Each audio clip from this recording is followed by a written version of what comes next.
Hello dear students, today I am going to continue chapter 8 of Elements of Accountancy, Standard 11 Commerce, session number 7 of Journal Proper. In last session we completed a combined transaction related example number 6. Today I am going to start with the other example. It is also combined transaction and most of the transactions will be covered in this particular example number 7. सभी transaction जो अभी तक हमने इल्यूस्ट्रेशन और example में देखे एक ही साथ इस एग्जाम्पल में आ जाएंगे. So keep in mind this is the best example for the general proper. Let's start with the example number 7.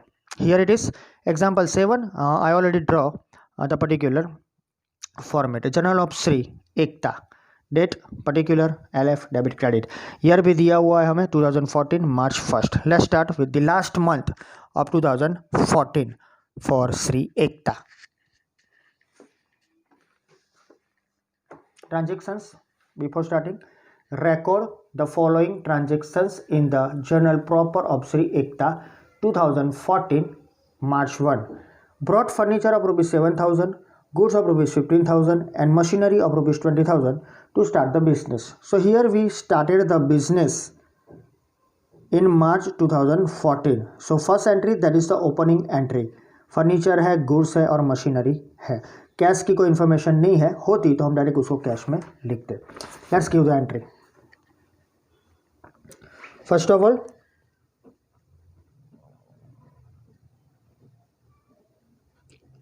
Furniture account debited. Furniture है हमारे पास 7,000 का जिससे हमने बिजनेस स्टार्ट किया.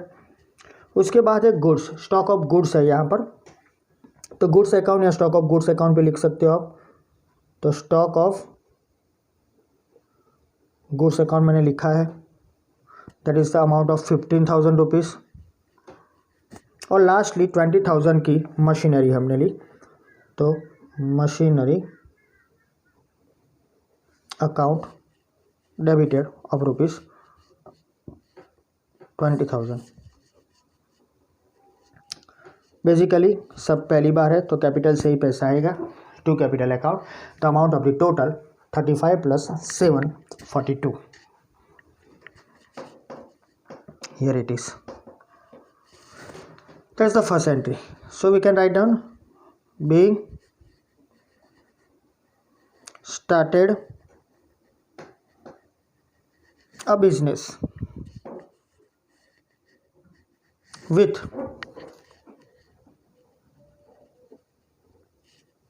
furniture of rupees 20,000, goods and lastly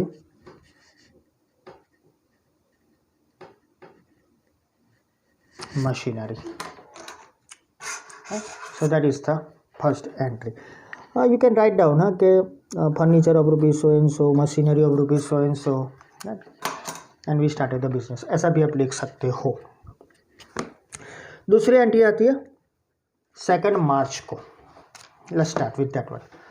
क्या है इसमें? Scientific calculator of rupees 2,000 and cellular phone of rupees 25,000 purchased from Kamlesh traders. Kamlesh sir आ गए यहाँ पर. तो हमने एक कैलकुलेटर परचेज किया और एक फ़ोन परचेज किया. सी कैलकुलेटर मोस्टली हम स्टेशनरी में डालते हैं और सेल्यूलर फ़ोन है वो हमारी एसेट है. So there is no need to write down the particular calculator क्योंकि वो अमाउंट बहुत छोटी होती है and as per the business सब बड़ा होता है. तो उसको हम लिखेंगे stationery, that is expense.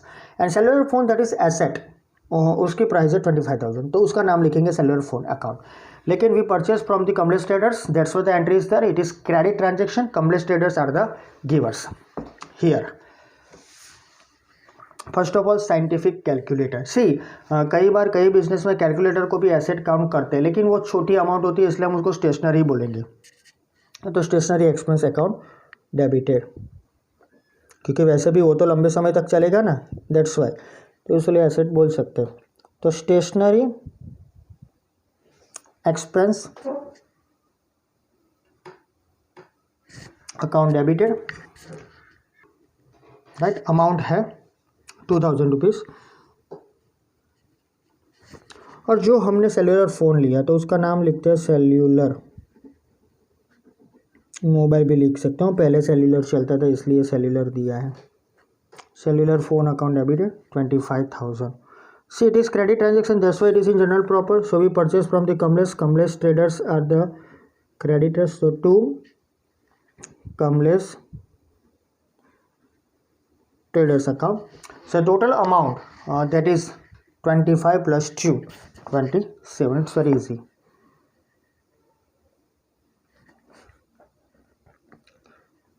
Being purchased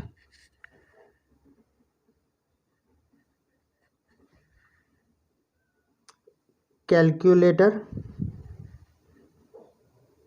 and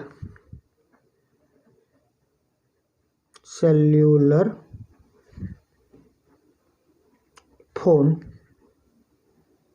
from, there is no need to write down from Kamlesh traders, but लिख देते from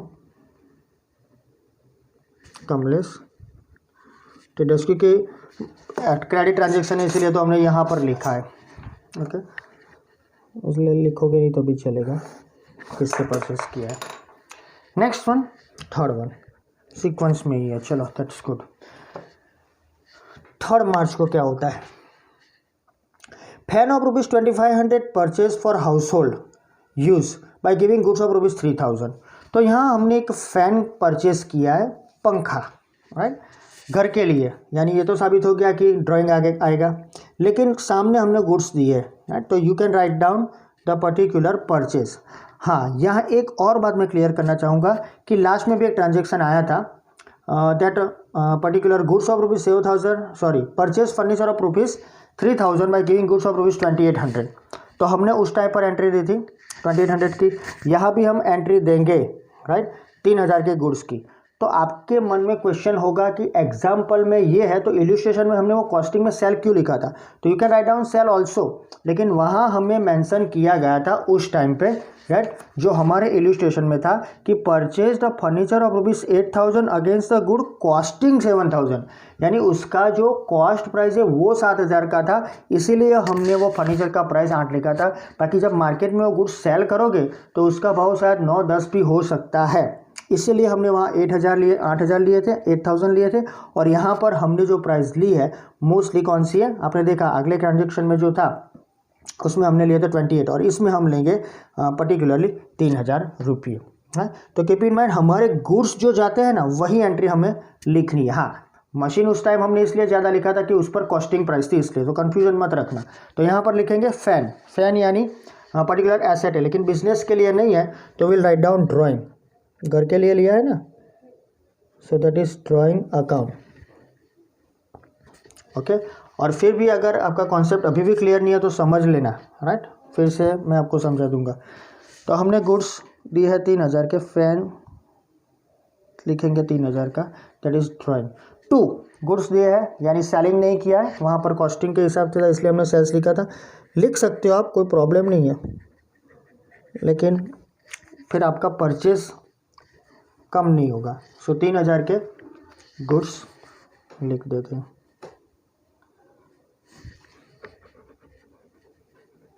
तो कीप इन माइंड यहाँ पर पर्टिकुलरली जो ड्राइंग दिया है वो हमारा घर के लिए था. सो फैन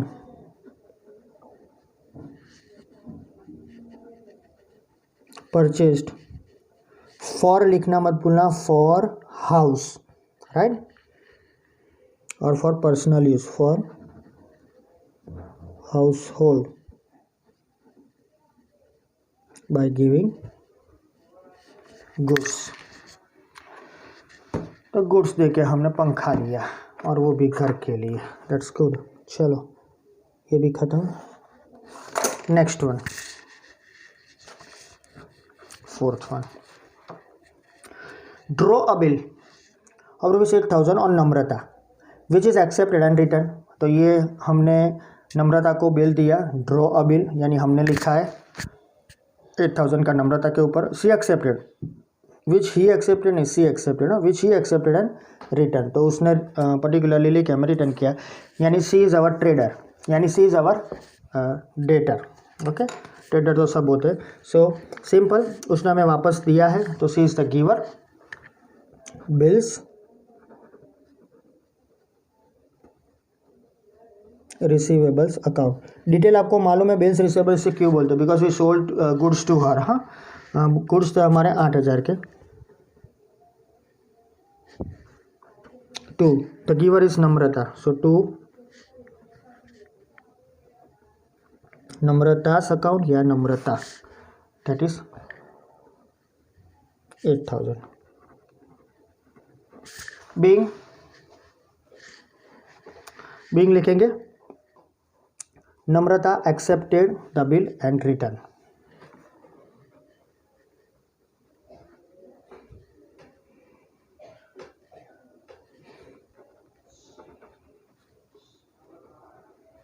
रिटर्न टू अस भी लिख सकते हो, राइट।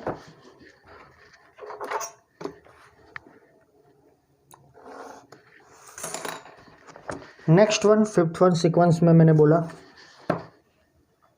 ये वाला, bill of Namrata endorse to Yasha against her डेब्ट of rupees 8,050। Okay, that is the good thing. Let's see, जो नम्रता के पास से हमने बिल्स रिसीव किए, यानी सी इज रेडी टू पे with in that time period, वो हमको पैसा देगी। नम्रता डेटर है तो उसने रिटर्न में दे दिया हमें, रिटर्न करके। अच्छा, तो वही हमने एंडोर्स कर दिया येशा को, तो यहाँ पर Yesha is the receiver and Namrata is the giver. लेकिन याद रखना, येशा वाली ही मीन्स येशा हमारी क्रेडिटर है और नम्रता वाली ही बिल्स रिसीवेबल थी, हमने उसको दिए। दैट मीन्स के whatever the particular amount that was 8,000 that was receivable from Namrata, अब वो डायरेक्टली हम येशा को देते हैं, यानी बाय डिफॉल्ट जो बिल्स रिसीवेबल था वो अब क्रेडिट हो जाएगा। लेट्स गिव द एंट्री यहाँ पर, राइट। तो येशा इज द रिसीवर, तो पहले लिख देते हैं येशा अकाउंट से हमें उसको पैसे देने 8,050, राइट। तो हम तो बिल उसको देते ही 8,000 के, तो बाकी के 50 एग्जैक्टली दैट इज डिस्काउंट। तो यहाँ लिखना हमने 8,050, राइट। टू ये जो बिल्स रिसीवेबल ऊपर थे ये वाला है, ये क्रेडिट हो जाएंगे क्योंकि सामने सामने हम उसको एंडोर्स कर से। तो bills receivable account that is here 8,000 and two 50 rupees that is discount. इसको आप अलाउंस भी बोल सकते हो, not to worry, that is allowance also. So here being paid to, अथवा तो એવું પણ લખી શકો bills endorsed to येशा of Namrata, right? bills endorse to, can you see properly? Yes, you can. being bills endorsed to Yesha against her debt. अच्छा, ये अगर आप शायद डिस्टेंस होगा बीच में, चलो ये तो 5 तारीख को हुआ है 4 के बाद, लेकिन समझ लो ये 15 तारीख को हुआ, तो फिर आपको यहाँ मेंशन करने की ज़रूरत पड़ेगी, हाँ, कि जो पर्टिकुलर नम्रता का बिल था वही हमने एंडोर्स किया है। 6th one, here it is, a bill of rupees 6,000 drawn by Bharat accepted by us and return to him. तो इजीली हम समझ सकते हैं कि भरत हमारा क्रेडिटर है, हमने बिल एक्सेप्ट किया और उसको वापस किया, तो Bharat is the receiver and our bills are return, so that is bills payable.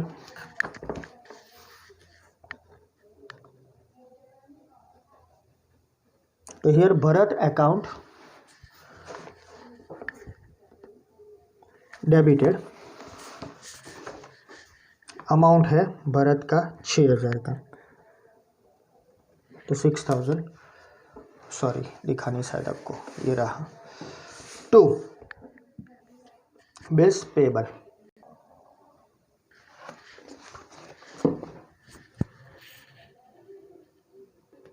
yes, one entry that is related to Bharat. तो 6th one, Bharat is the receiver of the our bills. So Bharat account debited 6,000 rupees, right? To bills payable 6,000 because Bharat is our creditor. तो he is the receiver.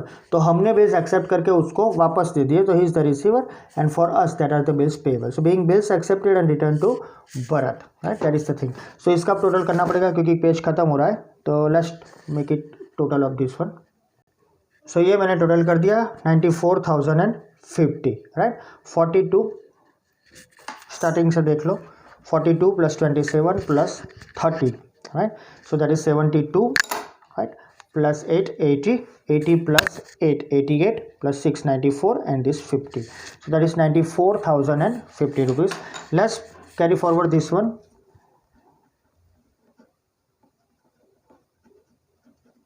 Right, इसको हम next में brought down, सो यहाँ पर मैंने उसको brought down कर दिया है, देख लो brought down 94,050. Let's move to other one, next one that is 7th one, ये वाला.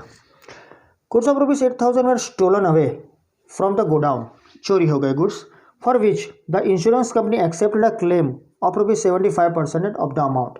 यानी हमारे 8,000 के गुड्स चोरी हो गए और बीमा कंपनी जो है राइट, जो इंश्योरेंस कंपनी है उन्होंने 75% का क्लेम हमारा एक्सेप्ट किया. यानी सीधी तरीके से कैलकुलेशन करें तो 8 7 जा 56 एंड 8 5 जा 4, यानी 5600 और फिर 400, दैट इज टोटल 6,000 रुपीज़. ये सिंपल कैलकुलेशन है विदाउट कैलसी राइट, आप कर सकते हो परसेंटेजेस के तौर पर. सो 5600 के जो गुड्स है एक्चुअली वो 70% हो गए और बाकी के 5% के 400.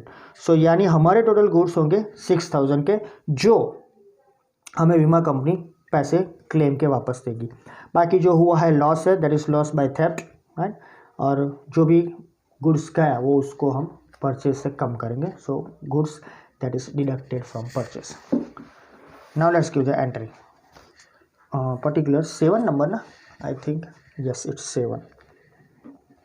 सो इंश्योरेंस कंपनी लिखेंगे, मीन्स इंश्योरेंस कंपनी जो है हमारे लिए डेटर है, तो insurance company account debited 6,000 rupees. 2,000 का हमें लॉस हुआ, so write down loss by theft account, चोरी का नुकसान 2,000 का है. 2 इतने गुड्स हमारे कम हुए, हमारा परचेस कम हुआ, सेलिंग नहीं हुआ है, परचेस कम, तो टोटल गुड्स हमारे कम हुए 8,000 के है. पैसे तो हमें मिलने वाले 6,000. So being goods of rupees 8,000 stolen,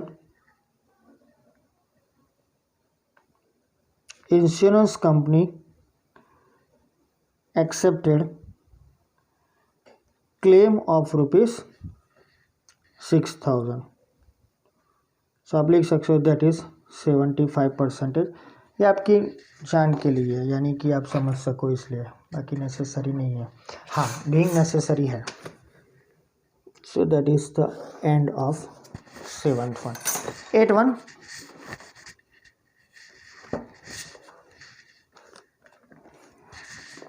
here it is.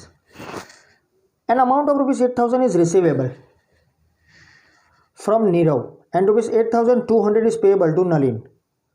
The account of Nalin was settled by Nirav accepting to pay rupees 8,000. बहुत अच्छा ट्रांजेक्शन है राइट. पहले भी ऐसे ट्रांजेक्शन की एंट्री शायद आप दे चुके होंगे, लेकिन यहाँ पर पहली बार है. हाँ वो बैंक टू बैंक हमने किया था कैश बुक में, लेकिन याद रखो यहाँ पर amount of rupees 8,000 is receivable from Nirav, तो हमें नीरव से पैसे लेने थे. He is our debtor. सामने 8,200 is payable to Nalin, Nalin को हमें ये पैसे देने हैं, नलिन इज़ आवर क्रेडिटर. तो डेटर से पैसे लेने हैं, क्रेडिटर को देने हैं. अब देख लो दोनों अमाउंट थोड़ी डिफरेंट है, 8,000 लेने हैं और 8,200 देने हैं. सो यहाँ क्या है ट्रांजेक्शन में, account of Nalin was settle by Nirav.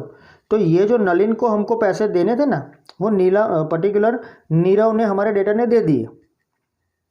तो what about 200 rupees, so we can say that is our allowance, या उसको हम डिस्काउंट भी बोल सकते हैं. लेकिन हम डिस्काउंट इसलिए लिखेंगे, the reason is there. Discount लिख सकते हो, जब हम डायरेक्ट पेमेंट करते हैं तो हमें डिस्काउंट मिलता है. यहाँ हम डायरेक्ट पेमेंट नहीं करते हैं, that's why we will not write down the amount that is consider as discount. We will consider the amount of 200 rupees that is allowance right. वैसे ऊपर का जो ट्रांजेक्शन था उसमें हमने लिखा राइट, आपको मालूम है डिस्काउंट लिखा, तो यहाँ भी लिख सकते हैं, लेकिन यहाँ हम डायरेक्ट पेमेंट नहीं करते. That is the thing. So आपको लिखना है payment against debt, okay, through the particular endorsement ही बोल सकते हैं इसको राइट. लेकिन यहाँ हम एंडोर्समेंट वर्ड यूज़ नहीं करेंगे, डायरेक्ट दे देंगे. चलो सो यहाँ पर रिसीवर कौन है, Nalin. Let's give the entry, क्योंकि नलिन हमारा क्रेडिटर है, तो नलिन अकाउंट डेबिटेड, हमें उसको पैसे देने हैं 8200, तो उसके अमाउंट तो क्रेडिट जो हुआ था वही डेबिट होगा। टू, जो नीरव दे रहा है वो नीरव हमारी तरफ से दे रहा है on the basis of endorsement 8000, क्योंकि हमें उसको माल बेचा है उसको और वो हमारी तरफ से पैसे दे रहा है, राइट। और लास्ट में जो आएगा वो अलाउंस, अलाउंस का मैंने बोला कि क्यों अलाउंस लिखा है मैंने, हाँ, तो to allowance account that is 200 rupees being amount or sorry account is settled. Okay, so paid to Nalin against debt and settled account. ये सेटल वर्ड लिखने की ज़रूरत इसलिए है क्योंकि हमें जो पे करना था उससे हमने कम पे किया, that is why I use the word settle. विद्यार्थी मित्रों, 9th, cash received from Rajendra for bad debts recovered ₹2000। The entry is there, we received cash account debited to Rajendra is the giver but it was bad debts and it is recovered, so that is called bad डेब्ट recovered. May I give the entry? No, the entry will not be here. The reason is there because we received cash, so it will be recorded in the cash book. तो इसको लिखेंगे not recorded।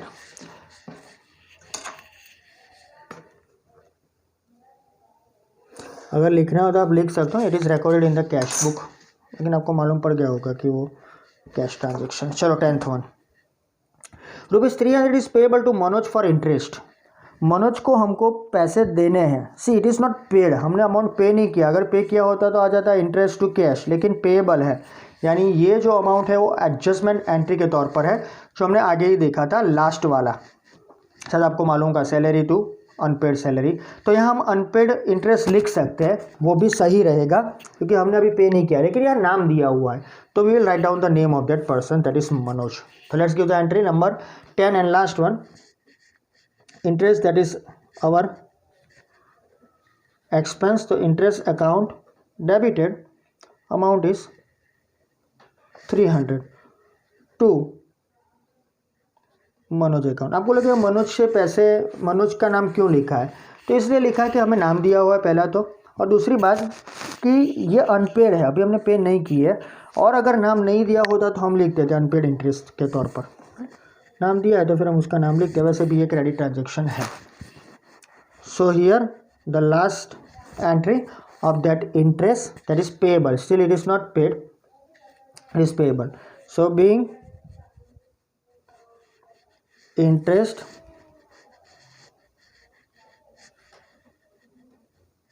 Payable to Manoj लिख सकते हैं, नाम लिखा है तो फिर ज़रूरत नहीं है। So that is the end of our transaction. So all the transactions are recorded, so make it total of, मैं भी कर लेता हूँ आप भी कर लो, 94,000 से ऊपर जाएंगे, so that is 1 lakh, 1 lakh से ऊपर आएगा 2000, फिर 1,10,000, 1,10,550, right? That's all. 1,10,550, 1,10,550 easy है। 9 + 4 1, 1 + 2 1,02, 110, 550. So that is the total. So that's the end of the session also. So we completed today different type of the example with the different transactions, example number 6 and 7। अभी हमारे पास जो transaction के लिए entries है वो है example number 8 है, जो पर्टिकुलरली जनरल प्रॉपर में लिखना है, वो भी ऐसा ही है, लेकिन उसमें थोड़ा बहुत पर्टिकुलर इन्फॉर्मेशन है, वो बिल्स के हिसाब से होगा, तो उसको हम नेक्स्ट सेशन में देखेंगे। और लास्ट में जो है right that is 9th one, वो बहुत इंपॉर्टेंट है। 8 वन तो बहुत सिंपल है, सो एक सेशन में हम देख लेंगे। Then after I will start particular chapter number 9 that is ledger posting. And हमने कैश बुक में बहुत डिस्कशन किया है उसके बारे में, तो आपको बहुत प्रॉब्लम नहीं होगा, लेकिन फिर भी डिटेल में आपको समझा दूंगा थियरी के तौर पर, उसके बाद हम सम शुरू करेंगे। So that's all for today, thank you very much.